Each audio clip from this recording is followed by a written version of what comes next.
விஜயநகர பேரரசில் ஒருமுறை கடும் வறட்சி நிலவியது. நாட்டின் ஏரிகள் அனைத்தும் நீர் இன்றி வறண்டு போயின.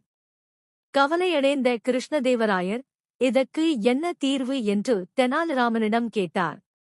சற்றும் தயங்காத தெனாலிராமன், மன்னா, கவலை வேண்டாம். என்னிடம் ஒரு அபூர்வ மந்திரவாதி இருக்கிறார்.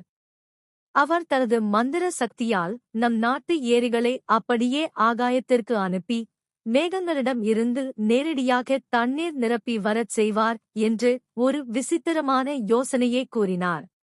அரசரும் வியப்புடன் அதற்கு அனுமதி அளித்தார். சில நாட்கள் கழித்து அவைக்கு வந்த தெனாலிராமன் மிகவும் களைப்பாகத் தெரிந்தார். என்னவாயிற்று ராமகிருஷ்ணா? ஏரிகள் வந்துவிட்டனவா என்று அரசர் ஆவலுடன் கேட்டார். அதற்கு தெனாலிராமன், மன்னா, அந்த மந்திரவாதி ஏரிகளை விண்ணிற்கு அனுப்பி தண்ணீர் நிரப்பிவிட்டார். இப்போது அவை ஊர் எல்லைக்கு வந்துவிட்டன. ஆனால் தண்ணீர் நிரம்பியிருப்பதால் ஏரிகள் மிகவும் கனமாக உள்ளன.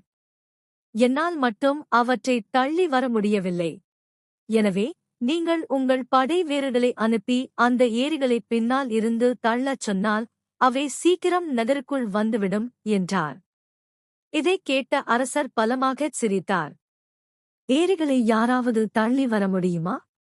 மந்திரத்தால் நீர்நிலைகளை நகர்த்த முடியாது என்பதையும், மனித உழைப்பால் கால்வாய்கள் வெட்டி நீர் மேலாண்மை செய்வதே நிரந்தர தீர்வு என்பதையும் தெனாலிராமன் நாசூக்காக உணர்த்தினார். அரசரும் தன் தவற்றை உணர்ந்து நீர்நிலைகளைச் சீரமைக்கும் பணியைத் தொடங்கினார்.